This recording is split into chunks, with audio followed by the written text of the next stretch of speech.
Bonjour à tous et bienvenue dans Ultra Distance, le podcast 100% ultra où nous partons à la rencontre d'hommes et de femmes qui repoussent les limites de l'endurance.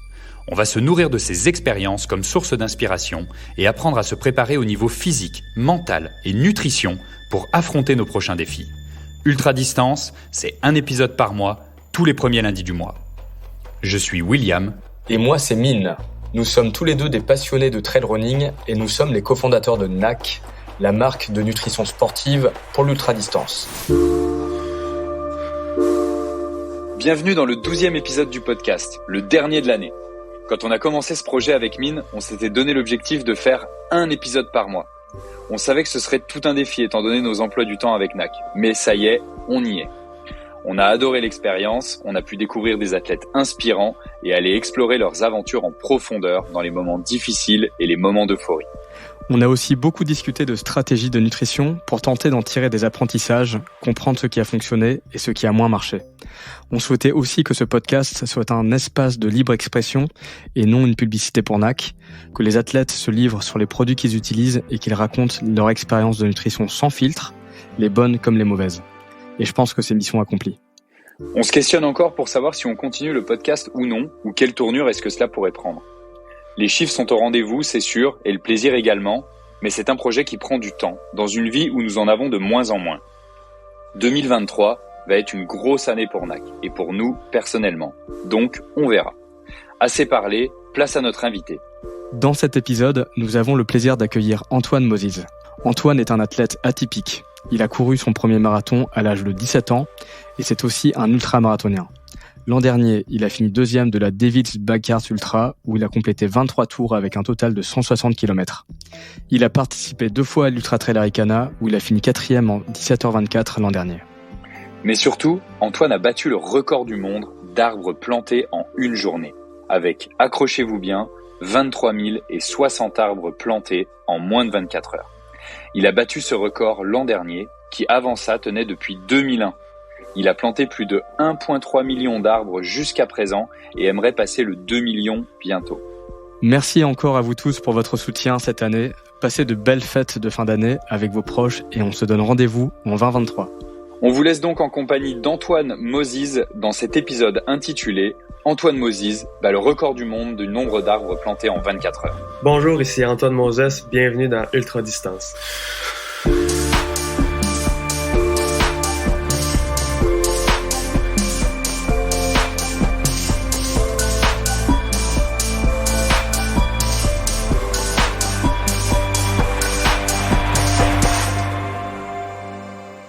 Salut Antoine, on est super heureux aujourd'hui de t'accueillir dans le podcast avec Mine. Salut Antoine, merci d'être là. Merci à vous, c'est moi qui est content d'être là. Écoute, on va rentrer assez rapidement dans le vif du sujet, mais avant ça, j'aimerais faire le petit aparté pour expliquer pourquoi on te reçoit aujourd'hui dans cet épisode-là. Ça fait plusieurs mois, années qu'on te suit, que toi aussi, tu es un grand consommateur en fait des produits NAC dans toutes tes aventures sportives. Et le fait est qu'on ne s'était encore jamais vraiment parlé jusqu'à très récemment. Et en fait, la relation s'est créée assez rapidement et on s'est dit, il faut absolument que tu viennes raconter ton histoire dans le podcast avec Mine. Et pour briser la glace, la première question que j'aimerais te poser, comme à tous nos invités, c'est de savoir pourquoi est-ce que tu cours, Antoine? Merci. La question ultime, pourquoi je cours? C'est une passion. Puis après ça, moi, j'aime juste pousser mes limites. Puis la course à pied est devenue comme mon outil pour vraiment aller voir jusqu'à où je peux aller, là. Je pense qu'on peut dire de toi que tu es un hyperactif. Tu es un grand sportif, athlète d'ultra-distance, donc tu es ultramarathonien, tu es triathlète. Est-ce que tu peux parler un peu de ton parcours en tant qu'athlète? Oui, absolument. Dans le fond, moi, j'ai toujours été un sportif là depuis que je suis tout jeune. J'ai commencé à courir, je me rappelle pas l'âge, là, disons très jeune. J'ai fait un peu de tous les sports. J'ai tout essayé les sports un peu dans ma vie. J'ai l'impression que j'essayais un sport jusqu'à temps que je sois assez bon pour changer de sport, pour essayer un autre sport par après, dans le fond. On dirait que c'est juste ça, là. Mais la course à pied, ça a resté toujours, là.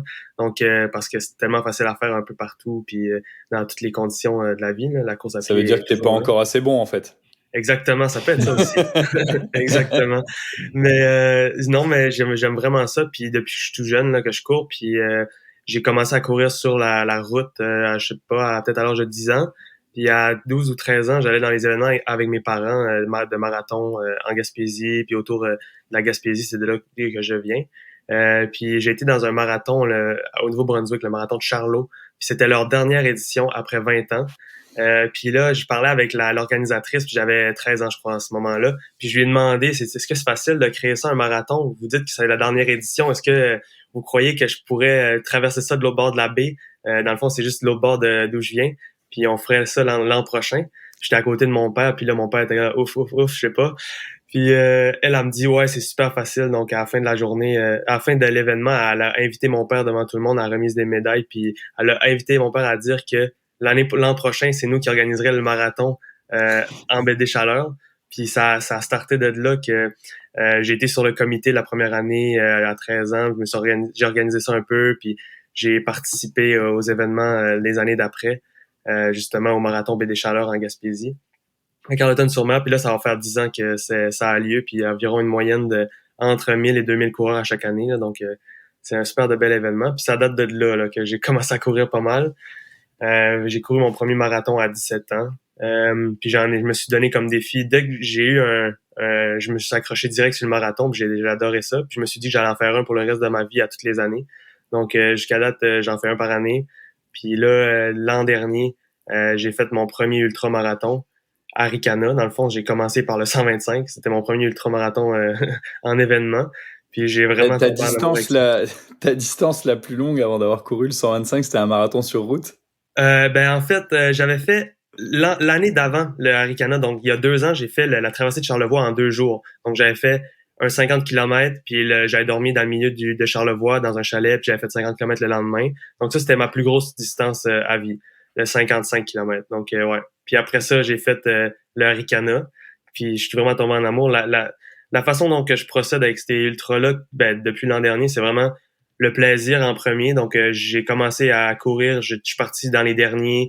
J'ai rattrapé un groupe, puis là, je jasais avec le groupe. Puis là, je sentais que j'allais un peu plus vite qu'eux. Fait que là, je rattrapais le prochain groupe, je jasais avec le groupe. Puis ça me faisait en sorte que je suivais mon pace, mais en même temps, je me fidais un peu dans l'énergie des autres. Puis avec, m'amuser à ce niveau-là. Donc, ça m'a permis de justement gérer ma course, puis vraiment pas cassé, on peut dire, là, parce que j'avais pas de but ultime de temps. Fait que ça a commencé là, les ultramarathons. Après 4 semaines après, j'ai fait un backyard ultra à Shawinigan. T'as fini deuxième, je crois, hein, c'est ça? Exactement. J'ai fini assist le deuxième après 24 heures, 160 km. Puis encore là, c'était ma plus longue distance. Puis, et ton UTHC 125, t'as fini ça en combien de temps pour le fun? L'an dernier, en 20 heures et 5 minutes. Dans le fond, j'avais comme objectif en bas de 24 heures. Je me suis dit juste pour en bas d'une journée, ça va être un bon objectif. Finalement, au fil de la journée, je me suis dit, mais crime, peut-être en bas de 20 heures, mais finalement, j'ai pas réussi. Ça a fini ça, 20 heures, 5 minutes. Ouais, c'est solide pour un premier événement sur cette distance-là, sans expérience avant. C'est très fort. Très solide. Ouais. Et tu l'as refait cette année. Et tu as fini 4e, c'est ça? 5e en fait, cette année. 5e. En 17 heures, 20 minutes, 21 minutes, je crois. Fait que j'ai vraiment amélioré mon temps. Là. J'ai mieux géré ma course un peu plus en forme agressivité de course, là, genre pour me donner un pace plus rapide. Mais j'ai bien géré ça quand même. Là. J'ai vraiment eu du plaisir encore là. Alors, qu'est-ce qui a été plus dur? Est-ce que c'était le backyard ultra ou c'était l'UTHC? Dans le fond, le backyard ultra, c'est un autre type de course. Il n'y a pas de limite. Donc, la limite, c'est toi qui te l'imposes, puis c'est toi qui va la chercher. Donc, j'ai vraiment poussé mon corps justement jusqu'à la limite à ce moment-là. J'étais complètement blessé là, à la fin de la course. Là. Je pouvais plus lever ma jambe gauche.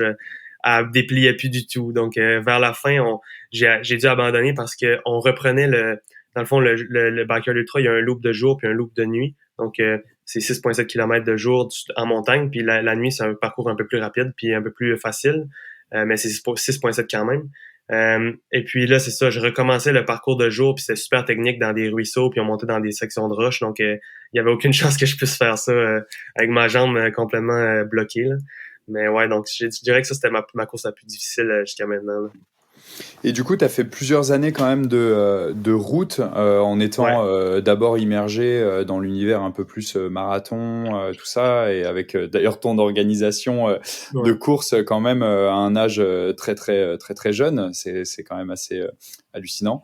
Et après ça, tu as eu une transition, donc j'imagine, vers la trail, ou est-ce que tu as toujours couru un petit peu dans les sentiers? Ça a été quoi la transition vers de la course vers le 125 de l'UTHC, quoi, finalement? Ouais, absolument. Ben, dans le fond, moi, j'ai toujours couru en trail parce que, puisque je viens de la Gaspésie, on a plein de sentiers pédestres, puis j'ai toujours fait de la trail un peu par défaut, sans vraiment savoir que c'était de la trail. Donc, aller courir dans le parc de la Gaspésie, aller courir un peu partout dans les sentiers, puis aussi, je faisais c'est un type de course, là, le Raid International Gaspésie. C'est une course de 150 km. Et puis j'ai fait dès la première année, j'ai fait le Prologue Jeunesse, qui est un peu la formule pour les jeunes. Puis après la deuxième édition, j'ai fait le 150. J'ai fait 4 années de suite. Puis après ça, je l'ai gagné à la dernière année avec mon ami Raphaël. Puis on a switché vers le 300 km l'année d'après, qu'on est arrivé deuxième. Donc ça c'est un peu de la trail. Ouais, il y a de la trail là-dedans pas mal. Donc depuis ce temps-là, on connaît très bien cet événement-là parce que les organisateurs, c'est Endurance Aventure, si je me trompe pas, et c'est ceux qui organisent aussi le Canadaman, qui est donc l'Ironman en fait extrême qui a lieu dans le coin de Mégantic, et auquel on a participé sur la première édition avec Mine, et dont NAC en fait a été partenaire. Donc on connaît très bien l'équipe, et pendant des années on a voulu aller justement sur le raid de Gaspésie, qui a l'air juste magnifique, quoi. C'est un super bel événement. Puis ça tu fais t'as plusieurs épreuves à l'intérieur, si tu peux en parler un petit peu pour expliquer à nos auditeurs exactement le type d'épreuve que ça représente. C'est deux épreuves, donc une de 150 km et une de 300 km. C'est du vélo de montagne avec des fois des sections de route aussi, mais c'est juste en vélo de montagne quand même. De la course à pied, du canot, puis c'est tout ça avec en orientation en forêt, orientation avec boussole et carte. Donc il faut aller chercher des points GPS tout le long de la course. Il n'y a pas vraiment de parcours précis. Il faut quand même suivre les points GPS en ordre, mais en tant que tel, c'est ça, là, il n'y a pas vraiment de parcours précis comme dans un triathlon où c'est vraiment nous qui décident le trajet qu'on fait. Et puis c'est ça, c'est une course d'orientation de 300 km. Fait que c'est vraiment, j'ai fait ça pendant, c'est ça, dès les 5 dernières éditions de l'événement. Puis j'ai vraiment adoré ça, là. C'est ça qui m'a un peu donné le beat, puis un peu la passion de l'endurance un peu, là, parce qu'avant je faisais plus de la course à pied rapide, là, tu sais, plus des marathons un peu rapides. Même si c'est pas si rapide que ça un marathon, là, mais en endurance c'est quand même une petite course, là, on peut dire. Donc, t'es passé aussi par la case triathlon, t'as fait l'Ironman de Mont-Tremblant, c'est ça? Exact. Ben ça, c'était un rêve depuis toujours de faire un Ironman. Et puis cette année, j'ai décidé de faire lui du Mont-Tremblant. Donc j'ai commencé à faire du vélo de route l'an dernier, en mois de septembre. Puis j'ai commencé à faire de la nage dans le mois de février, en fait. J'ai commencé à nager dans le mois de février. Je me suis entraîné pas mal pour le Ironman. T'avais jamais nagé de ta vie avant ça? Ben, j'avais déjà fait comme niveau 1 à 4, là, sûrement à l'âge de 5-6 ans, mais depuis ce temps-là, j'avais jamais renagé. Non. Incroyable. Et comment ça a été ton Ironman à Tremblant? Sérieux, j'ai trippé. C'était un super événement, puis ça a bien été. J'ai nagé en 1h04, qui était un record pour moi. J'avais jamais nagé aussi vite que ça. Mais ça m'a donné une crampe dans la fesse pour les 15 premiers kilomètres de vélo. Pour je sais pas quelle raison, là, une grosse crampe. J'avais jamais eu une crampe dans la fesse autant que ça. Après ça, le vélo, je l'ai rentré en... je sais plus, en fait, là. 5h15, je crois. Puis après ça, le marathon, je l'ai rentré en 3h35, je crois. Donc, j'ai eu des crampes, là, les 15 derniers kilomètres du marathon, là, des bonnes grosses crampes de mollets puis de cuisses, là. Mais sinon, j'ai vraiment aimé ça. Est-ce que ça te fait un sub 10 heures ou autour non, malheureusement, ça me fait 10h51 secondes. C'était comme mon objectif, là. C'était mon objectif et puis j'ai échoué de peu. Ça te donne une bonne raison de revenir l'année prochaine. Absolument, non, ça me donne vraiment le goût d'en refaire un, là, parce que briser le 10 heures, puis même là, avec plus d'entraînement, puis plusieurs années d'entraînement, peut-être que je briserais le 9h30, 9h, on sait pas, là. Ouais. Et est-ce que j'imagine, tu trouves un certain apprentissage, équilibre ou en tout cas une manière de progresser dans ta pratique de l'endurance en règle générale, en pratiquant à la fois du triathlon, tu sais, est-ce qu'il y a des choses que tu arrives à appliquer au trail en même temps, tu sais, comment tu jongles à travers toutes ces disciplines? Ouais. Ben, dans le fond, moi, là, on en a pas tant parlé encore, mais vu que mon emploi, je plante des arbres, ben, je fais beaucoup de volume énorme sur les jambes, dans le fond. Donc, tout l'été, je passe 9 heures à 10 heures par jour sur mes jambes à marcher. Donc, le volume d'entraînement est extrême, là, de l'entraînement de base. Donc, au niveau des ultras, j'ai jamais eu besoin de m'entraîner. C'est drôle à dire, mais comme Arikana l'an dernier, j'avais couru, je pense, une dizaine de fois là, entre ma saison de planting puis Arikana. Puis j'avais fait comme je pense, un 20 km avant ma plus grosse course dans l'été. Donc, c'est vraiment le volume vient du planting. Puis ce que j'ai découvert avec le triathlon, ben, c'est que je pouvais pas vraiment aller vers ça parce que la nage puis le vélo, c'est pas vraiment optimal avec le planting. Donc, il fallait vraiment que je mette les bouchées doubles sur les autres entraînements, là, donc les autres sports. Puis ça m'a permis d'avoir une certaine rigueur puis d'être obligé de m'entraîner, là. Bon, c'est la transition parfaite, comme tu l'as dit, pour parler justement de ton métier. Ouais. Je pense que donc toi, tu es tree planter, on va dire planteur d'arbres en français. C'est probablement un métier que très peu de personnes connaissent, mais pour autant qui est un métier qui est hyper important pour plein de raisons qu'on va aborder par la suite. Mais est-ce que tu peux nous expliquer un petit peu en quoi ça consiste justement ton travail? Et ça va faire beaucoup plus de sens sur tout ce que tu expliquais, de te tenir très longtemps debout sur tes jambes, parce que c'est un métier qui est très, très, très physique, quoi. Exactement. Ouais, la plantation d'arbres, c'est un métier donc au Canada. On coupe beaucoup d'arbres au Canada pour construire nos maisons puis les bâtiments de bois. Donc, légalement au Canada, une fois qu'on coupe un arbre, on n'a pas le choix d'en replanter un. Donc, c'est un ratio de 1 pour 1. Donc, il y a l'emploi, la plantation d'arbres qui existe ici au Canada. Et puis moi, depuis 2016, j'ai commencé à faire ça, la plantation d'arbres. Et puis c'est ça, ça consiste vraiment, comme ça le dit dans le titre, planter des arbres. Donc, on va sur un terrain qui a été coupé auparavant, qui a été préparé avec des arbres, puis on va planter le même ratio d'arbres qui a été coupé. Donc, s'il y a eu 15 000 arbres qui ont été coupés, ben on va en planter environ 15 000. C'est comme ça que ça fonctionne. Et c'est où que ça se passe, ça, au Canada? Ouais. Ben, en fait, partout au Canada. Donc, moi, j'ai commencé en Gaspésie. C'est partout où il y a de la coupe de bois. Donc, pas mal dans toutes les provinces du Canada. Puis, mais majoritairement, moi, j'ai planté ma première année en Gaspésie, mais après, dans les 6 dernières années, j'ai planté majoritairement au BC, puis Colombie-Britannique, puis en Alberta. C'est ça. Et puis, cet été, j'ai planté en Gaspésie encore. Alors j'ai un ami qui est tree planter, donc il m'en a parlé aussi pas mal.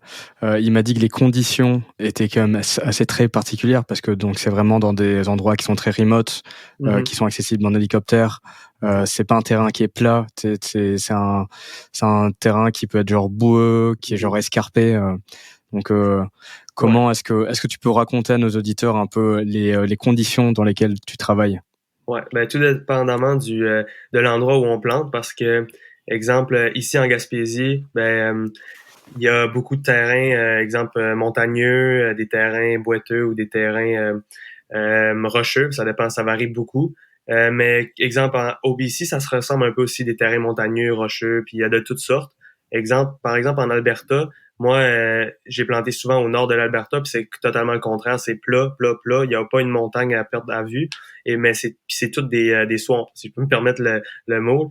C'est des terrains super mous, super mouillés, puis il y a beaucoup de c'est ça, il y a pas aucune roche dans le fond, c'est vraiment super plat et difficile à marcher parce que c'est de la mousse, de la boîte dans des grosses terres molles, mais ça permet de planter l'arbre facilement, puis ouais. Donc ça varie vraiment en fonction de la province et l'endroit où on plante, là. Mais c'est ça, des terrains vraiment isolés, creux dans le bois. Qu'est-ce qui t'a amené à faire ça à 16 ans? Ouais, absolument. Dans le fond, le planter des arbres, ça a été, j'étais au cégep en Gaspésie et puis j'ai un ami qui m'a parlé de cet emploi-là. Puis j'ai été un peu surpris. J'avais jamais entendu parler de ça. Puis je me suis dit, coudonc, c'est quoi cette job-là? Ça a l'air tellement nice. Fait que là, je me suis dit, je vais m'inscrire. J'ai été, justement, j'étais dans la préparation d'un marathon, mon premier marathon à cet âge-là. J'avais 17 ans.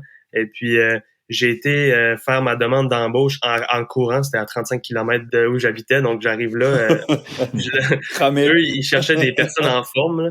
Puis là, moi, j'arrive en courant. C'était à 35 km. Puis c'était dans ma longue run pour mon marathon. Puis là, ils me disent ouais, OK, t'as de l'air en forme, toi. On va te prendre, je crois. Puis c'est rentré en courant? Ouais, je suis rentré avec ma veste de course puis en courant là. Mais non. Ouais, plein de sueur là, ils m'ont accepté direct. Là. Ils ont dû halluciner. Ouais, je me suis dit je mets le tout pour être embauché. Mais non, c'était bien drôle. Mais ouais, ça a commencé là un peu l'intrigue de la plantation d'arbres, puis j'ai fait ça c'est l'été pendant 2 mois, puis j'ai vraiment tombé en amour avec ça là. Et il y a eu un des travailleurs qui travaillait avec moi qui m'a dit tu devrais essayer d'aller planter dans l'Ouest canadien l'année prochaine. C'est un peu là que l'argent se fait, puis l'expérience est un peu meilleure là-bas, la plantation est plus optimale. Puis là, j'étais comme OK. Fait que j'ai pris ça direct comme conseil. Je me suis acheté un camper, une van, je l'ai converti en camper durant l'hiver, puis j'ai traversé le Canada avec ma van l'été d'après. Wow, l'aventure. Donc, c'est un travail qui est très saisonnier du fait, ou c'est quoi un petit peu les saisons pendant lesquelles tu fais de la plantation de manière optimale?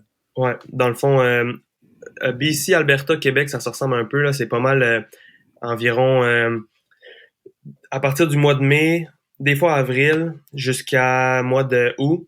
Puis même au Québec, ça va jusqu'à mois d'octobre, là, certains endroits. Et puis au BC, sur l'île de Vancouver, ça commence assez tôt, là, genre février. Ça arrête une section un bout dans l'été, là, je pense le mois d'août, parce que c'est très chaud. Puis après ça, ça recommence justement là, à l'automne. Donc ça varie des saisons puis des endroits là. Donc, comment tu as adapté ton style de vie justement au tree planting? Donc, combien de mois tu plantes? Comment est-ce que tu fais tes courses? Donc, ça ressemble à quoi ton emploi du temps? Ça a commencé, j'étais aux études, là, je faisais une technique en comptabilité au cégep. Donc, j'ai commencé à travailler juste les mois d'été. Mais aussitôt que j'ai terminé ma technique, j'ai continué à planter les étés, mais j'ai réalisé que je pouvais comme juste faire ce que je voulais le reste de l'année puis vivre de la plantation. Donc, j'ai comme commencé à travailler 4 mois par année puis vivre un peu librement le reste des 8 mois. Donc, c'est ça qui m'a permis de justement me mettre à la course à pied, faire des trucs de course, des voyages. C'est sûr qu'il y a eu la pandémie, là, mais j'ai fait des voyages quand même avant et après. Donc, c'est ça, là, depuis 2020, je crois, ou 2019 que je vis que de ça. Là. Donc, c'est vraiment une passion maintenant, puis un mode de vie, comme tu le dis. Là. Et en fait, tu es capable de faire suffisamment d'argent en travaillant 4 mois dans l'année pour vivre toute l'année. Exactement, mais je vis pas sur les gros moyens, je veux dire, mais en temps, je dirais que je fais le salaire moyen en l'espace de 4 mois, et puis c'est assez pour moi. Là. Il me semble qu'il y a une performance, enfin en tout cas un paiement aussi à la performance, non, au nombre d'arbres plantés, non, si je me trompe pas.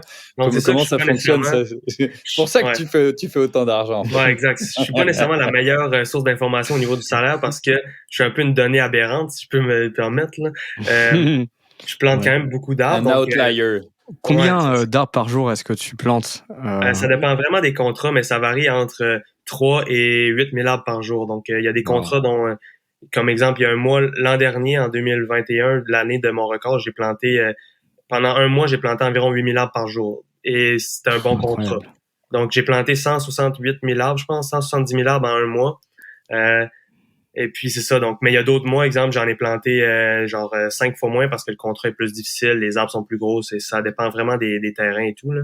Mais mon mois optimal, puis mon type de planting optimal, c'est dans le nord de l'Alberta, high level, ça s'appelle, puis c'est du planting, fast planting, comme on appelle. Là. C'est vraiment de rapidité optimale. Là. Et pour donner un ordre d'idée, donc la moyenne, mettons, sur le camp, plante combien par rapport à toi? Ah ben la moyenne du campement, je crois que ça varie là entre 4500 puis 6000 là, dans les tops là, 6000 arbres là. Mais il y a quand même des gens qui vont aller dans les 7-8 000 là, mais par jour, mais c'est plutôt rare. Admettons constant comme moi, il y en a pas beaucoup, mais il y a quand même des gens qui plantent pas mal d'arbres aussi là, ça dépend de l'expérience. Là. Donc quand tu parles des conditions optimales pour toi là que tu préfères, ça ressemble à quoi? Ouais, c'est ça. Moi, la plantation optimale pour moi, c'est des fastlands, comme on appelle. C'est vraiment des terrains plats avec vraiment que de la mousse, du sable ou de la boîte, on peut dire. Là. C'est vraiment c'est dur à marcher dedans, mais à chaque fois que tu plantes la pelle dans le sol, ça rentre direct. Il n'y a pas de roche.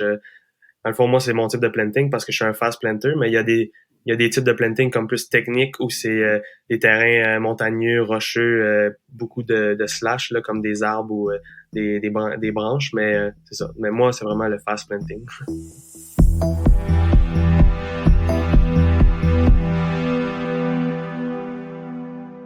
T'as un record que tu détiens, Exact. donc depuis l'année dernière, qui n'avait pas été battu depuis 2001. Donc, Ouais. est-ce que tu peux nous en dire un peu plus? Oui, absolument. Donc, le record du monde plantation d'arbres en 24 heures.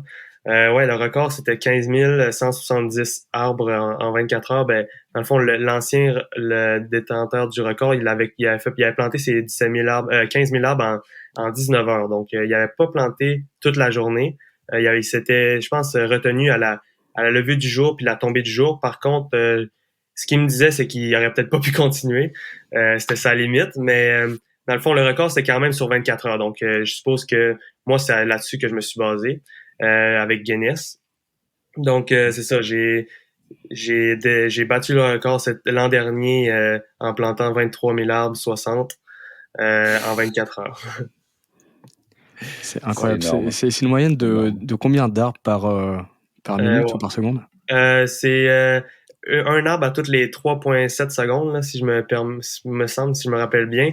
Et puis c'est presque 1000 arbres à l'heure, là, ça donne 900 quelques. J'aurais dû faire les calculs avant, là, je me rappelle pas. Mais ouais, c'est ça. Donc assez rapide. De toute façon, 23 000, C'est oui, c'était 23 060, tu dis, oui, c'est un Ouais. peu moins de 1000 arbres à l'heure. Exact. J'ai suivi un pace d'environ 1000 arbres à l'heure pendant, je dirais, 20 heures. Même que j'avais un pace plus rapide à certains moments dans la journée. C'est juste que durant la nuit, ça m'a vraiment ralenti la fatigue et aussi juste le fait qu'il faisait très noir. Donc, c'était plus dur de gérer la plantation. Donc, j'ai dû ralentir un peu dans la nuit, là, c'est sûr. Donc ça veut dire que tu as quelqu'un qui te suit tout le long puis qui compte comme le nombre d'arbres que tu Ouais. plantes, là, ou c'est Dans le toi fond, qui comptes? Non, ben, je comptais aussi, mais avec Guinness, on avait, dans le fond, les guidelines qu'il fallait suivre, c'était 2 personnes, 2 témoins en tout temps, qui sont avec moi puis qui puissent compter les arbres, regarder la qualité des arbres. Et puis, ils devaient switcher à toutes les 4 heures. Donc, j'avais au total 6 témoins qui rotationnaient à toutes les 4 heures pour avoir au moins 8 heures de break entre leurs shifts. Donc, c'est ça. J'avais toujours 2 personnes avec moi, là. Et toi, on en parlera un petit peu quand on rentrera dans l'immersion, là, mais je me demande ce qui se passe dans ta tête, du coup, si tu comptes tout le temps les arbres. J'ai hâte de rentrer dans ce sujet-là. Dis-moi un peu, c'est quoi qui t'a motivé, tu sais, à battre ce record, tu sais, comment t'as pris connaissance qu'il y avait un record, puis c'est parce que après tu t'es dit, genre, je suis fast planter, c'est à ma portée, quoi. Ouais, exact. Donc, ben, dans le fond, la plantation d'arbres, c'est payé au nombre d'arbres plantés. Donc, on est toujours payé à la production. Donc, à la base, c'est ce type de format-là fait en sorte que la compétition est présente en tout temps, pour moi en tout cas. Donc, dès la première journée que j'ai planté des arbres, parce qu'au début, on est payé à l'heure pour la première semaine pour apprendre, là, mais dès que j'ai commencé à être payé à l'arbre, j'ai eu la flamme direct là, pour planter le plus possible. Puis à chaque année, j'améliorais mes temps puis mes nombres d'arbres plantés, le plus d'arbres plantés à une journée, exemple. Là. Donc, ma première saison, j'ai commencé à planter puis j'ai fait 3000 arbres, exemple, ma meilleure journée en 10 heures. La deuxième saison, j'ai doublé. J'ai été à 6600 arbres. Donc, c'est quand j'étais dans l'Ouest canadien, là, dans les terrains plus rapides. Et puis, à chaque année, j'augmentais ces chiffres-là. Puis, la facilité aussi à faire des chiffres hauts, là, parce qu'on s'entend que ma première année, ben, l'année que j'ai fait le 6000 arbres, ben, c'était la journée la plus tough de toute ma vie, là. Je veux dire, le 6000 arbres était extrêmement difficile, puis le lendemain, j'ai planté 2000 arbres, exemple, là. J'étais défoncé, Mais, exemple, l'année d'après, ben, le 6000 arbres, ben, j'étais capable de le faire 2 jours, 3 jours de suite, tu vois. Donc, c'est comme ça que ça a progressé. Puis là, jusqu'à un certain point où l'an dernier, ben, j'étais capable de faire 8 à 9 000 arbres à tous les jours, pratiquement, sans vraiment me fatiguer plus qu'autre chose. Donc, c'est ça, c'est vraiment comme à la course à pied, dans le fond.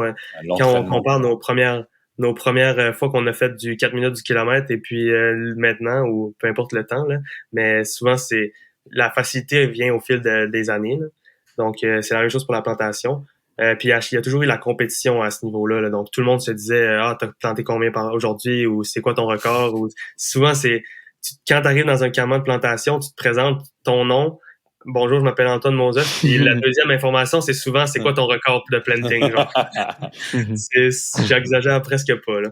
Donc ça a toujours été présent et puis le record du monde, ben ça a toujours été un peu derrière ma tête pour réfléchir à ça puis de vouloir le faire. Donc quand j'ai commencé à avoir peut-être les capacités d'y réfléchir sérieusement, ben là c'est là que j'ai mis les bouchées doubles là, puis je me suis dit que j'allais le faire pour vrai là. Donc ça a commencé en 2020. Une journée de travail classique, Antoine, Ouais. c'est de quelle heure à quelle heure là, quand tu plantes 8-9 000 arbres dans une journée? Ouais, ben dans le fond, ça dépend vraiment des contrats. Là. Il y a des contrats ça commence à 5 heures du matin, puis c'est pas mal toujours 10 heures là, de travail. Donc, exemple de 5 à 3 ou peu importe. Là. Mais moi, justement, là, dans mon type de planting optimal, là, c'est en Alberta, puis les chiffres de travail sont environ de 8 à 6. Donc, ça, je trouve que c'est le mieux. C'est le plus facile à dormir le soir, puis tu casses pas trop ton rythme de te coucher tôt. Là. Donc, ouais, de 8 à 6 environ, 10 heures, 9 à 10 heures de travail. Moi, j'arrête pas manger, j'arrête pas boire pendant plus qu'une minute. Là. Je veux dire, c'est comme la course à pied, là. C'est comme des ravitaux. Moi, à toutes les heures, je m'hydrate puis je me nourris, mais en formule sandwich au beurre de peanut, puis avec du jelly ou des trucs du genre rapide, la digestion rapide et pas je mange pas une sandwich au poulet ou de quoi du genre en plein milieu de la journée. Là. Donc, c'est vraiment... c'est comme un ultra à tous les jours dans ma tête, moi. Là. On m'a dit que justement l'alimentation, ouais, c'était genre super important et que vous étiez bien nourri, que souvent tel cuisinier là, il vous rince sur les camps de plantation. Et Ouais. Est-ce qu'il y a une stratégie justement, parce que vu que vous avez la nourriture à volonté, Ouais. est-ce qu'il y a une stratégie pour pas trop manger, manger des aliments particuliers, genre c'est quoi ta nutrition, tu sais, genre le soir et le matin aussi. Ouais. Ben là, pour moi, depuis 5 ans, je suis vegan.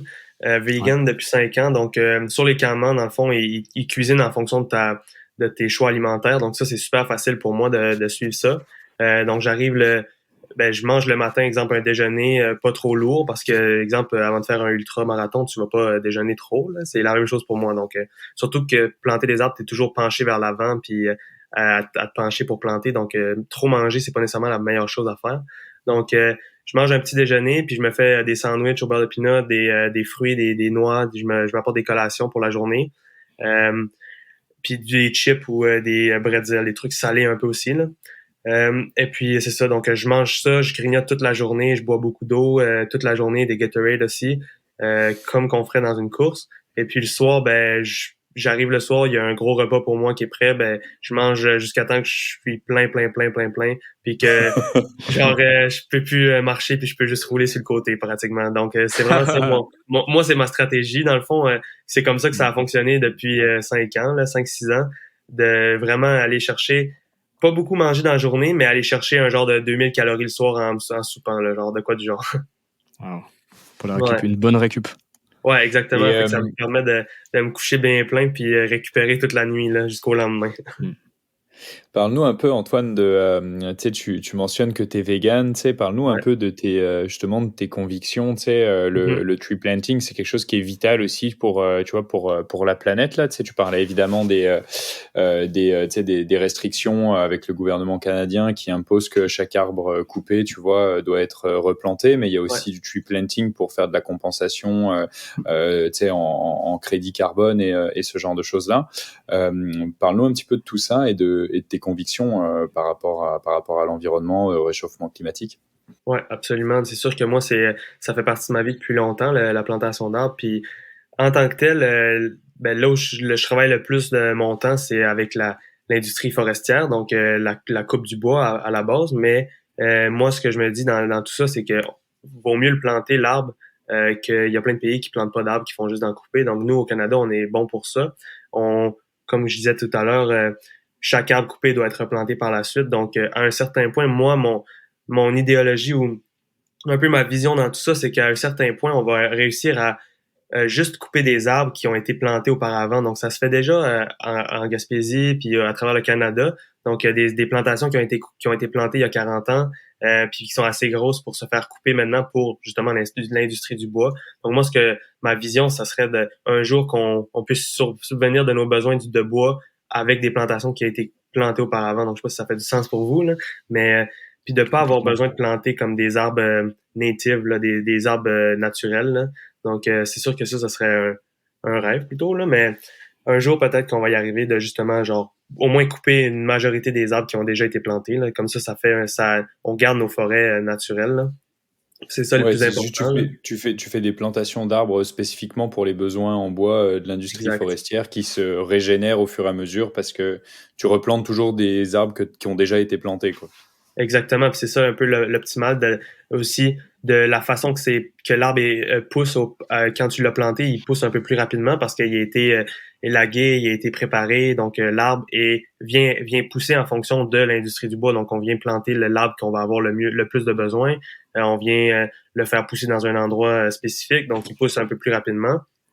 Ça c'est sûr que ça fait en sorte que ça fait du meilleur bois au bout de la ligne, mais c'est ça, donc ce serait un peu le but ultime, là, mais après ça, on peut pas nier le fait qu'on va toujours avoir besoin de bois, là. Ouais, non, c'est super important de le mentionner parce que ça fait pas de sens de couper ce qu'on appelle des old growth forestry, là, des arbres qui sont centenaires, plusieurs fois. Donc vraiment, garder ces forêts vierges à la base et puis vraiment replanter du bois. On le rappelle un peu là, mais la meilleure manière de capturer du carbone aujourd'hui, c'est de planter un arbre. Et justement, là, c'est vraiment un cercle vertueux parce que tu coupes uniquement du bois, idéalement, que tu avais déjà planté, qui était vraiment fait pour cette industrie-là. Exact. Et puis, tu crées de l'emploi et en plus, voilà, tu captures du carbone. Donc, c'est vraiment une super belle manière de lutter contre le réchauffement climatique. Ouais, vraiment, c'est sûr que c'est optimal, là. Est-ce qu'un arbre qui a été planté par un fast planter pousse plus vite qu'un arbre qui a été planté par un planter qui est moins fast? Ça dépend vraiment. Dans le fond, un fast planter va planter de la même façon qu'un planteur moins expérimenté qui plante moins vite, mais il va juste le faire plus vite dans le fond. Mais ça dépend vraiment de chaque planteur. On est évalué puis on est testé sur notre qualité de plantation. Donc, il y a des gens qui passent derrière nous qui s'assurent qu'on plante un arbre de qualité, là. Donc, on doit avoir une moyenne, je crois, de 95%. Donc, c'est sûr qu'il faut garder ça en tête, là, même si il faut planter vite, mais il faut pas non plus négliger la qualité, là. Donc, ça vient vraiment avec l'expérience, là, ça, de planter rapidement. Il faut planter vite, mais il faut planter bien. Ouais, exactement. Faut pas, parce que sinon, les checkers qui vont regarder les arbres derrière nous, ils vont nous faire replanter. Donc ça, c'est pas payant d'aller sur un terrain que tu as déjà planté puis d'aller corriger les erreurs que tu as fait parce que t'es pas payé pour replanter des arbres. Tu nous as parlé un petit peu justement de ton modèle de préparation qui est venu en fait année après année où tu es devenu de plus en plus fort en fait et de plus en plus efficace dans ta manière de planter des arbres et puis que ton quota quotidien faisait que augmenter. Ouais. Donc j'en conclus que ça a été vraiment ton modèle de préparation avant ce record justement du monde. La question qui me vient à l'esprit, c'est avec toute l'expérience que tu as pu acquérir, les différents endroits dans lesquels justement tu es allé, quel endroit tu as choisi pour faire ce record du monde et comment ça a fonctionné? Ouais, dans le fond, j'étais justement dans le nord de l'Alberta pendant tout l'été, 2 mois auparavant avant le record. Et puis c'est sûr que c'était super compliqué de trouver un terrain parce que ça prenait un terrain que, dans le fond, on était 2 à tenter de battre le record en même temps. Donc, ça prenait un terrain qu'on pouvait avoir environ planter 40 000 arbres. Ça prenait un beau terrain qui était un terrain acceptable pour battre un record, justement. Donc, ça a été un fait un peu contre mes en tout cas, je sais pas comment dire ça, mais c'est pas moi qui a décidé le terrain. Donc, j'ai juste eu un message durant l'été quand on faisait vraiment les démarches pour trouver un terrain. Quelqu'un qui m'a envoyé un boss de la compagnie de planting, là, d'une des compagnies de planting avec qui je travaille, qui m'a dit je viens de voir un des plus beaux terrains que j'ai vu de ma vie, il faut absolument que tu fasses le record là. Donc moi j'ai vu un message comme ça, puis j'ai vu une vidéo du boss justement qui plantait sa pelle dans le terrain un peu, puis qui me disait c'est vraiment du beau terrain. Puis c'est pas un planteur là lui. Donc là je me suis dit OK, ben je vais y faire confiance. Puis c'était pas mal dans mes dernières ressources d'options. Là. C'était pas mal dans mes dernières options d'aller vers là. Donc j'ai pris ce terrain-là. Puis finalement ça m'a pas déçu. Là. J'ai vraiment aimé ça. Là. C'était un beau terrain. Puis c'est quoi la superficie du terrain, tu sais, justement, ça fait combien de kilomètres un terrain comme ça? Ben dans le fond, c'est pas des kilomètres nécessairement parce qu'on plante environ je crois que c'est 1800 à 2000 arbres à chaque hectare. Donc je sais pas si ça vous dit quelque chose, mais c'est comme 100 mètres par 100 mètres. Ouais. Là. Donc en tant que tel, ça veut dire que c'était le terrain, je sais pas exactement il était combien, ça veut dire 10 hectares, ça veut dire environ 11 hectares que j'ai planté. Donc je pourrais pas dire la superficie exacte. C'est quand même énorme. Ouais, c'est quand même gros. Donc c'est un grand terrain au total. Comment tu faisais pour avoir les arbres? Est-ce que les arbres étaient déjà à portée de main? Parce qu'il devait y avoir une stratégie quand même pour avoir les arbres. Ah oui, et aussi, est-ce que tu peux expliquer aussi où est-ce que tu mets tes arbres? Ouais, donc dans le fond, le processus au total de la plantation du record, c'était vraiment une grosse organisation là, avec beaucoup de monde impliqué. Puis dans le fond, je peux commencer à en parler, mais on avait 2 hélicoptères pour se rendre sur les terrains. Il y avait environ 6 pick-up à notre disposition avec un Suburban pour apporter des gens puis des arbres. Donc, chaque arbre était livré par hélicoptère parce que c'était un terrain qui était juste accessible en hélicoptère. Dans le fond, il était entouré de rivières ou de lacs, des trucs du genre qu'on pouvait pas accéder en auto. Donc, on a apporté les arbres en hélicoptère la veille. Puis on s'est aussi fly-in, on s'est apporté nous sur le terrain la veille du record. On a monté notre campement, des petites tentes, nos tentes de camping. On s'est fait à manger le soir, on s'est préparé. Puis le lendemain, les arbres étaient déjà dispatchés tout le long du terrain. Donc en fonction de où on allait planter, combien d'arbres par terrain, parce que c'est pas des terrains carrés super étroits, là, c'est vraiment des terrains avec des formes bizarres réglementées. Donc en fonction de la coupe de bois, donc c'est des formes un peu étranges. Donc, chaque terrain est divisé en fonction du nombre d'arbres. Donc, j'avais, exemple, 5000 arbres d'un côté, 6000 arbres de l'autre, puis peu importe, là, mais dans le fond, c'est ça. C'était tout déjà dispatché. Donc, dans le jour même, quand j'ai commencé à planter des arbres, j'ai commencé à un endroit, j'ai planté pendant, mettons, 5-6 heures jusqu'à temps que je me déplace à l'autre endroit, un autre planté, un autre 5-6 heures. Donc, mes arbres étaient dispatchés déjà un peu partout là, sur le terrain. Puis, c'est ça, dans le fond, je me gardais... c'était des boîtes de 420 arbres, donc 420 pins dans chaque boîte. Puis j'avais environ, c'est ça, une cinquantaine de boîtes dispatchées, même une soixantaine de boîtes dispatchées au total. Là. J'avais sûrement 30 000 arbres environ, là, au cas où j'allais vraiment planter beaucoup. Là. Mais donc c'est ça, 25-30 000 arbres de dispatchés, puis je plantais environ c'est ça, 1000 arbres à l'heure au début. Et puis j'avais toujours 150 arbres sur moi en tout temps. Genre, je gardais 150 arbres, je finissais mes arbres, j'en remettais 150. Ça pèse combien à peu près, 150 arbres sur toi? C'est quelle taille à peu près? Ouais, dans le fond, mes sacs sont faits en sorte que je puisse mettre environ 400 arbres. J'aurais pu mettre une boîte au complet dans mes sacs, mais moi, j'avais l'intention d'être le plus léger possible. Puis j'avais accès à des gens qui allaient me déplacer mes arbres où j'en avais besoin. Donc, j'avais jamais besoin d'être trop lourd. Donc 150 arbres, 125-150 arbres, c'était environ, je dirais, une quinzaine de livres, une vingtaine de livres peut-être sur moi, là, en tout temps. Là. Ok. Ouais. À peu près, on va dire 8-9 kilos là, pour les personnes. Ouais, exact. Mais là, il a mouillé toute la journée, donc ça faisait en sorte qu'il était un peu plus lourd. Là, mais ouais, pas trop lourd. Ça prend une technique bien particulière. Et puis pour ceux qui nous écoutent, là, je vous encourage d'aller sur l'Instagram d'Antoine et de regarder ses vidéos. On vous partagera le lien là sur la bio. Mais donc ça prend quand même une stratégie bien particulière et t'es vraiment comme un métronome quoi. Genre tu fais un pas, boum, tu plantes. Un pas, boum, tu plantes. Est-ce que tu peux nous en parler un peu plus de la technique que tu as développée pour battre le record? Ouais, exactement. Donc c'est vrai que c'est comme un métronome. C'est vraiment en fait, c'est comme la course à pied, là, un pied devant l'autre, ça se fait naturellement, puis on y pense plus vraiment. Mais exemple, quelqu'un qui commence à courir pour la première fois, ça veut pas dire qu'il y a nécessairement la fluidité de mettre un pas devant l'autre, puis dans des terrains un peu différents aussi.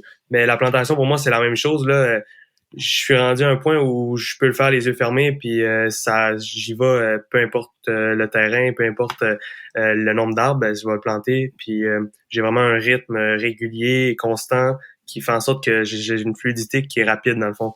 Moi j'ai un dicton, c'est pas mon dicton là, mais un dicton que j'essaie de suivre, c'est slow is smooth and smooth is fast. Donc, c'est ouais, c'est ça. Donc, la lenteur, c'est fluide, puis la fluidité, c'est rapide. Donc, ça fait en sorte que j'essaie d'être le plus lent possible pour être le plus efficace puis le plus smooth possible. Ce qui fait en sorte qu'au fil des années, que j'ai développé une rapidité à ce niveau-là. Là.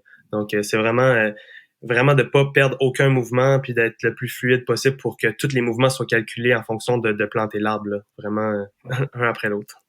Je crois que c'est un dicton qui vient un peu de l'ordre militaire, non?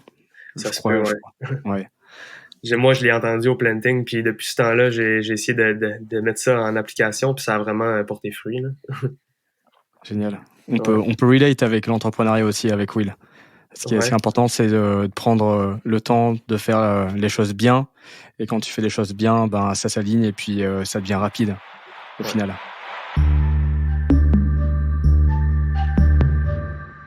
Pour revenir un peu sur cet exploit, comment est-ce que tu as géré ton niveau d'énergie? Est-ce que, comme tu nous dis, tu as été très très constant là, mais genre, c'est comment une journée là T'as commencé à quelle heure? T'as commencé à quelle heure? Mais nous dans l'ambiance là, il y a les hélicoptères qui sont arrivés. T'as dormi dans ta tente. J'entends que tu te réveilles avec ton pote avec qui vous vous êtes dit allez, on va battre le record aujourd'hui. C'est chacun pour sa pomme là. Je vais te déboîter. Et puis lui t'as dit la même chose. C'est quelle heure là? On est où là? Ben c'est quasiment ça en fait. Ben la personne avec qui que je voulais battre le record, moi j'ai battu le record puis l'autre aussi il voulait le battre. Dans le fond, lui je le connaissais pas en fait. Il s'est juste comme associé au projet parce que justement il voulait lui aussi le battre, donc moi je l'ai accepté là-dedans. Ça faisait en sorte qu'il y avait deux grosses compagnies de plantation qui se rejoignaient ensemble, puis c'était comme une compagnie contre l'autre, donc moi contre lui. Donc c'était juste deux boss qui sont un peu craqués un contre l'autre, puis avec leur meilleur planteur, donc c'était vraiment un drôle de format. Ouais. Fait que c'est ça, je me suis levé à je pense 3h15, 3h30 quoi. Ouais, les deux guerriers qui rentrent sur le ring, génial ça. Exact. Donc, 3h30 du matin, réveil a sonné, je me lève, je m'habille, je déjeune un petit peu rapide, là, un petit peu d'énergie dans le corps. Puis j'ai commencé à planter à 4h15, 4h20. 4h20, j'ai commencé à planter sur la route, là, parce que dans le fond, les terrains, comment ça ressemble, il y a des gros terrains de planting qui sont, comme exemple, je sais pas comment dire, mais un peu abrupt, là. Il y a des arbres un peu, puis des trucs qui traînent sur le terrain. Donc, il faisait quand même noir. Donc, je me suis resté sur le côté de la route. Donc, il faut quand même planter sur le côté des chemins forestiers. Donc, j'ai commencé à planter sur les côtés de chemins forestiers pendant une demi-heure, 1 heure, jusqu'à temps qu'il fasse vraiment clair. Puis là, quand il a commencé à faire plus clair, ben là, j'ai commencé à planter dans les terrains. Aussitôt que je voyais bien puis que je me sentais à l'aise.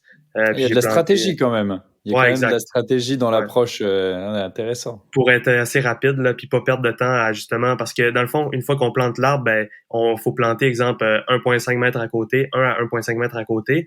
Donc, puis il faut garder une certaine densité dans le terrain. Donc, quand il faisait noir, les terrains étaient assez green, là. Il y avait de la broussaille puis des mauvaises herbes un peu partout. Donc, c'était pas évident de voir les arbres dans la noirceur. Donc, pour ça, j'ai décidé de commencer à planter sur le chemin où c'était clair puis on voyait super bien les arbres, là. Donc, je me suis pas trompé. Puis quand j'ai commencé à planter sur le terrain, ben là, c'était plus facile d'aller voir les arbres puis d'être sûr de pas planter 2 fois à la même endroit, là. Et alors après, dans la nuit complète, comment t'as fait? Parce que du fait, le problème que t'as réglé un petit peu sur une demi-heure, 1 heure, là, le matin, avant que le jour se lève, tu t'es mis sur le long des routes et j'imagine le soleil s'est couché quand même, peut-être pas. C'était l'été, donc peut-être vers 7-8 heures, quoi, ou Non, dans le fond, il faisait déjà clair un peu à 4 heures du matin. Donc, dans le nord de l'Alberta, il fait environ clair pendant 20 heures par jour. Le soleil se lève à 4 heures, 3h50, 4 heures, puis il se couche vers minuit. Donc, tu sais, il ferait vraiment noir vers 11h30, minuit. Donc, mais là, c'était une journée pluvieuse, donc la clarté était pas très là optimalement. Mais dans le fond, le matin, j'ai planté sur la route parce que j'avais pas de lampe frontale ou de lumière, là. J'ai juste commencé direct à la lumière du soleil. Donc, c'était pas super éclairé, mais c'était pas totalement noir non plus. Mais c'est ça, dans la nuit, dans le fond, là, on a sorti les lampes frontales, les lumières pour justement planter sur le terrain sans aucun problème, là. Mais il y a vraiment une bonne visibilité, ok. Ouais. Mais on a ouvert les lumières vers 11h15, je crois. Donc, c'était quand même très tard, là. Est-ce que dans ton équipement et dans la manière dont tu es habillé et tout ça, tu as quelque chose de similaire à quand tu fais de la trail ou pas du tout, quoi? C'est complètement différent? Ouais, ben dans le fond, c'est drôle, mais les chandails que je porte, c'est les mêmes en trail que à la plantation. Donc, moi, je porte des chandails à manches longues avec des petits capuchons, là. C'est des chandails, exemple, d'escalade RAB ou Outdoor Research, là. Des chandails techniques, là. Puis, sur la course à pied en trail, je porte souvent ça parce que quand t'es longtemps au soleil, ben moi, j'aime pas ça exposer ma peau au soleil trop. Donc, je porte des chandails à manches longues, exemple. Puis la plantation, c'est la même chose. Des chandails super légers. Puis sinon... les bas, la même chose. Je peux porter des bas de compression assez régulièrement. Mais sinon, je porte des pantalons longs quand je plante des arbres. C'est pas mal ça qui est différent de la course à pied, là. Pour te protéger ou pour quelle Ouais. raison? Protéger, surtout, exemple, les branches, les brindilles, les trucs qui peuvent te scratcher les jambes assez facilement, là. Donc, les pantalons longs, c'est quand même important. Puis surtout les moustiques aussi, là, les mouches. Et au niveau des chaussures, t'es avec des bottes ou plutôt tu Ouais. peux mettre des chaussures de trail ou non, pas du tout? Non, ben j'ai déjà planté avec il y a beaucoup de gens qui plantent avec des souliers de course, des souliers de skate, des souliers de basket. J'ai eu toutes sortes de trucs là. Mais ça dépend vraiment des types de terrain. Donc moi, en Alberta où je plante le plus, c'est très swampeux, très mouillé. Donc je plante avec des bottes de marche, avec des gates, là, des gaiters jusqu'aux genoux. Donc je peux me mettre vraiment le pied dans l'eau jusqu'aux genoux. Puis la plupart du temps, si je reste pas trop longtemps dans l'eau, ça va pas dans ma botte là. Donc ça, c'est la meilleure façon pour moi de planter. Mais sinon, j'ai planté dans des terrains plus secs, qui étaient plus compactés, exemple, avec des souliers de course, des souliers de trail, puis des petites bottes de marche aussi. Là, ça varie vraiment, là. Parce que dans le cadre de ton record, c'est crucial de garder tes pieds en bonne santé là pendant 24 heures, parce que tu as tellement le temps qu'il y ait des... Enfin, t'imagines, de toute façon, dans une journée de travail aussi, ça reste que c'est 8 à 10 heures de travail par jour, donc c'est hyper intense quoi qu'il en soit, mais ouais, j'imagine une ampoule peut vite se former si tu as de l'eau qui rentre dans les chaussures, quoi, comme en ultra, quoi. Absolument. Puis ça, c'est quelque chose que je développe au fil de la saison aussi, là, la corne sur les pieds et puis les pieds un peu plus solides puis habitués aussi, là. Mais mes bottes de marche, c'est sûr que je les casse à la forme de mon pied, puis c'est vraiment des bottes qui sont c'est des super de bonnes bottes, là. Des La Sportiva Mountaineering, genre, c'est un mélange entre mountaineering puis hiking boots, là. Donc ceux-là, c'est les meilleures bottes que j'ai jusqu'à maintenant. Et puis ça, là, je me suis assuré de les tester beaucoup avant le record pour être sûr que j'allais pas avoir de problème à ce niveau-là, là. Et puis 2 paires de bas aussi, ça a été un truc que j'ai trouvé qui fait en sorte que ça garde l'humidité en dehors de ton pied, là, avec 2 paires de bas. Donc ouais, ça m'a aidé pas mal. Puis j'ai pas fait d'ampoule durant le record, là. Est-ce que tu écoutes de la musique pour te pacer? Ouais, non. En fait, moi, je suis un des planteurs d'arbres qui est bizarre à ce niveau-là, mais moi, la musique me distrait, en fait. Donc, je commence à planter au rythme de la musique, je commence à chanter, je commence à perdre le beat. Puis c'est vrai, c'est comme quand tu cours à la course à pied, et puis là, tu commences à aller plus vite à cause d'une bonne toune, là. Ben, c'est un peu ça que j'essaie d'éviter sur la plantation parce que tu veux garder un rythme que tu peux garder pendant 9 heures, donc pendant le record, pendant 24 heures. Donc, je voulais m'assurer de garder un rythme efficace puis vraiment optimal. Donc, la musique, pour moi, c'était interdit. Et je reviens à ma question de tout à l'heure, du coup, qu'est-ce qui se passe dans ta tête, tu sais, justement, tu parles beaucoup justement de garder ce rythme-là, tu sais, cette fréquence. Est-ce que toi, tu comptes tes arbres au fur et à mesure, parce que c'est quand même c'est l'objectif que tu vas chercher, tu sais, comment ça se passe dans ta tête pendant aussi longtemps? Ouais, dans le fond, moi, genre, la plantation, c'est un peu un type de méditation. Donc, je tombe dans une genre de, pas une transe, là, mais genre un mode de pensée où je pense plus à grand-chose, puis en même temps, je pense juste à planter des arbres. Donc, c'est vraiment comme, pour moi, c'est comme la course à pied, là. Je tombe dans une bulle où je suis vraiment juste focus sur une chose, puis c'est mettre le prochain arbre, puis regarder où est-ce que je vais mettre le prochain, puis fait qu'un pas devant l'autre, puis ça va super vite, puis ça fait juste le temps passe extrêmement vite. Puis des fois, dans mes journées de planting, il est rendu, ça fait 7 heures que je plante, puis je viens de le réaliser, là. Tu sais, je tombe vraiment dans une bulle, là. Donc, durant le record, c'est la même chose. À chaque fois que je plantais une boîte d'arbres, donc 420 arbres, on savait que j'avais planté 420 arbres, donc c'était quand même assez facile de gérer le nombre d'arbres plantés, là, parce que chaque boîte a le même nombre d'arbres, puis c'est des boîtes de 420, puis c'est 20 arbres qui sont attachés ensemble, donc à chaque fois que j'ouvrais un paquet de 20 arbres, je savais que j'en avais planté 20 dans l'autre d'avant, donc c'était facile à gérer le nombre d'arbres plantés. Et puis, ouais, fait que moi, je fais juste de planter un arbre devant l'autre, puis Mais tu comptes pas, quoi. Non, pas vraiment. Donc, Parce que je t'imaginais pas 19 957, non. 19 901, ça va. Non, mais exemple, je savais qu'exemple, après 10 boîtes, j'étais rendu à 4020 arbres, 4200 arbres, puis là, tu vois, ça avançait comme ça. Là. Ok, Ouais. énorme. Et du coup, alors, qu'est-ce que ça donnait versus le gars qui compétitionnait en même temps que toi? Il s'en est rendu à combien? Et est-ce que tu étais aussi au vent de combien lui il en avait planté? Est-ce que tu avais des personnes qui te disaient bon bah voilà t'es devant, let's go? Non, en fait, dans le fond, c'était une règle qu'on s'était établie, c'est qu'on n'allait pas savoir combien d'arbres l'autre était rendu, puis combien qu'elle avait planté. Donc, durant toute la journée, moi, j'avais aucune idée de lui comment ça allait son truc. Tout ce que je savais, c'est qu'il allait quand même vite, puis il plantait beaucoup d'arbres. Parce que justement, il allait battre le record. Donc, moi, je me suis pas non plus restreint à ça. Donc, j'avais toujours peur qu'il me batte. Donc, ça m'a permis d'aller vite, puis de plus en plus vite tout le temps. Et puis lui, il en a planté 18 500. Donc, Wow. quand même un très bon nombre, là, mais assez loin de ce que j'avais planté, moi. Ouais, il a battu le record aussi, quoi. Parce que le record était à 15 000, tu disais. Ok, wow. Ouais. Donc, mais lui, il avait pas fait les démarches au niveau de Guinness, puis il le faisait pas nécessairement de la même façon que moi non plus. Donc, moi, tous les arbres que j'ai plantés, je les ai sortis de la boîte. J'ai pris la boîte, j'ai mis les arbres dans mes sacs. Puis j'ai, dans le fond, tous les arbres qui sont enveloppés en paquet de 20, ben, je les ai dérapés, genre enlevés du paquet par moi-même. Lui, il faisait pas ça de cette façon-là. Il faisait dans la sorte où il y avait ces sacs d'arbres qui étaient tous déjà détaché. Ouvert. Puis Okay. il se faisait donner le sac rempli d'arbres lui-même. Donc, c'était plus rapide de son côté, mais c'était pas de la façon dont le gars avait battu le record auparavant. Donc, OK. Ouais. Mais pour lui, c'était vraiment son but, c'était faire un record personnel et pas mal d'attitude. Il a fait ça en 24 heures ou il a juste fait autant d'heures qu'il pouvait? OK, d'accord. Ouais, 24 heures aussi. Mais je crois qu'il y a eu de la difficulté un peu comme moi, un peu la nuit. Mais sinon, ça s'est super bien passé pour lui aussi. Là. Je veux dire, c'était un très beau un nombre aussi. Là. 18 000. Ouais. Bon, là, dans le moment difficile, raconte-nous un moment difficile de la nuit. Comment tu t'es senti? C'était quoi un peu les pensées qui sont traversées, puis comment t'as géré ça?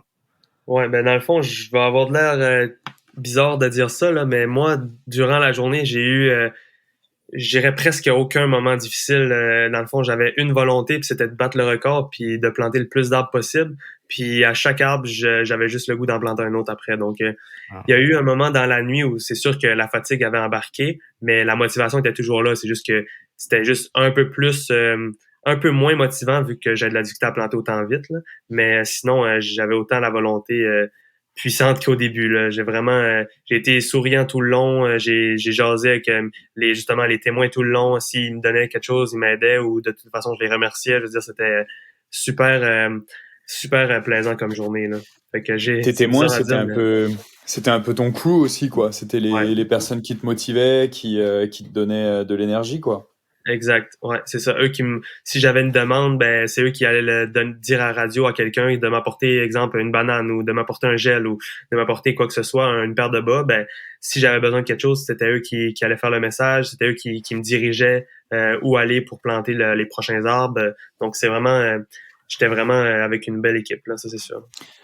Parle-nous de ta stratégie de nutrition, justement. Tu fais bien d'aborder le sujet. Tu sais, comment tu as géré ta nutrition? Est-ce que tu avais déjà prévu une stratégie particulière? Tu sais, quels sont les types de produits que tu as utilisés? À quelle fréquence? Tu sais, comment tu as envisagé tout ça? Ben, dans le fond, moi, quand j'ai battu le record, ben, j'étais pas vraiment un connaisseur en nutrition du tout, même que je me considère pas encore comme un connaisseur, là, mais je m'y connais un peu plus qu'à ce moment-là. Donc, moi, la première chose que j'ai faite dans le record, j'avais jamais vraiment fait d'ultra, donc je connaissais pas ça, moi, la nutrition à long terme. Tout ce que je connaissais, c'est que quand je mangeais 4 sandwichs au beurre de peanut durant ma journée de 9 heures, ben, je me sentais quand même bien.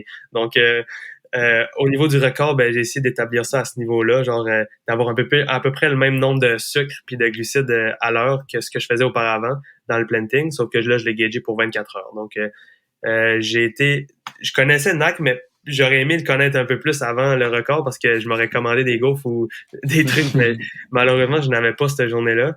Mais j'avais commandé des gels sur Amazon, je crois, des gels d'énergie genre Goo. C'est la marque Goo, là, je sais pas si vous connaissez, mais ouais. Ben, je m'étais commandé genre une boîte de 24 gels avec de la caféine, puis j'en ai pris un à l'heure.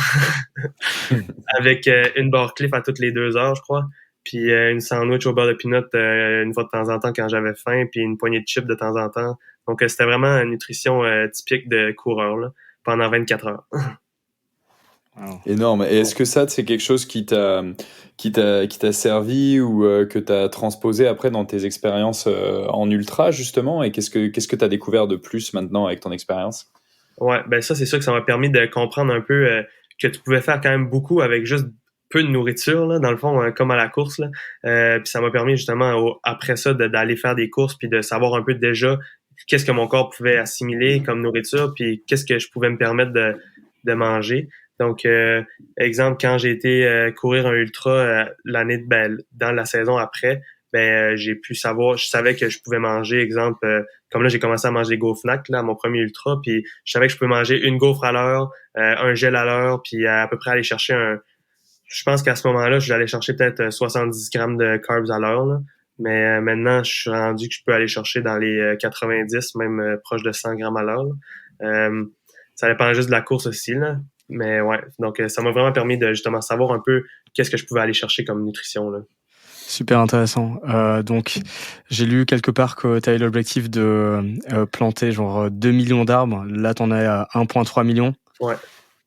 Ouais, ça c'est sûr que en fait, j'ai juste pas l'intention nécessairement d'arrêter pour l'instant là, j'aime trop ça et puis mon mode de vie, j'adore en ce moment donc j'ai toujours l'intention de continuer à planter des arbres et puis là cet hiver, je m'en vais en Australie dans le mois de janvier planter des arbres donc je risque de planter là-bas pendant 5 à 6 mois et puis revenir pour la saison d'été en Alberta probablement. Et puis donc ça, je vais sûrement réussir à planter un bon 5 à 600 000 arbres là, cette année donc je vais me rapprocher du 2 millions déjà. Donc, ça va dépendre de ce que je vais faire l'année d'après, mais je devrais le taper bientôt, le 2 millions. Là. Est-ce que ça va être un nouveau record du monde? Non, absolument pas. Ça, là, il y a des gens qui ont plus d'arbres que moi, disons. Là. Ça vient avec l'expérience. Puis je connais des gens qui ont planté pendant 20 ans, puis sont plus près des 5-6 millions, là, même. Attends, mais c'est combien le record du monde de nombre d'arbres plantés? Je crois pas qu'il y en a un, en fait, record de plantation personnelle, là, parce que j'ai déjà vu sur Internet qu'il y avait un gars qui se proclamait comme s'il avait planté 1 milliard d'arbres, mais je crois que lui, c'était sa compagnie en tant que telle avait planté 1 milliard d'arbres. Donc, je crois que les données sont un peu différentes là, sur Internet, mais il n'y a pas de record Guinness en ce moment à ce niveau-là. Là. Ok, ouais, bah c'est sûr qu'après, ça prend un moyen de contrôle pour valider le record, donc ça devient plus compliqué. C'est ce qui est compliqué. Déjà que c'était extrêmement compliqué de valider un record de 24 heures, donc j'imagine pas un record sur 35 ans. Une vie donc, horrible. Ouais, exact. Parce que juste sur 24 heures, ça prenait 2 témoins tout le temps, plein de vidéos, de la documentation extrême, puis beaucoup d'informations. Puis ça a pris 1 an avant que Guinness accepte le record avec... je leur envoie les documentations, ils me rapportent ça, ils me disent il manque telle affaire, je leur réenvoie, ils me réenvoient ça. Vraiment des allers-retours avec Guinness là, pendant des mois. Là. Ça prend peut-être une technologie particulière, avoir un sensor, mettre aussi une nouvelle activité sur Strava pour traquer ça. J'y ai pensé, l'activité sur Strava, j'y ai pensé parce que moi, je mets tout sur Strava. Donc, toutes mes journées de planting sont sur Strava avec mon nombre d'arbres, mais il n'y a rien qui lie le nombre d'arbres et la distance, exemple. Là, puis ça serait comme difficile. Ça prendrait une puce ou quelque chose sur la pelle. Là. Bah ouais, c'est ça. Ouais. Comme pour calculer ton nombre de foulées, voilà, c'est ton nombre d'arbres. Ouais, un peu, mais c'est juste que tu peux lancer ta pelle 3-4 fois avant de pouvoir planter un arbre. Là, donc, c'est ça qui est difficile à calculer. Là. Ouais.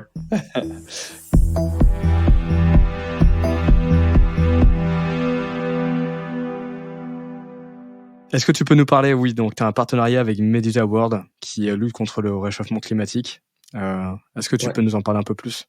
Oui, exactement. C'est tout récent, là, depuis quelques semaines. Donc, j'arrive justement d'Égypte, en fait, pour les rencontrer et puis travailler un peu là-dessus sur le projet. Donc, eux, c'est une DAO, c'est une... je me rappelle plus du terme exact, là, c'est quoi DAO, là, mais c'est Decentralized... C'est Decentralized Autonomous Organization. Ouais.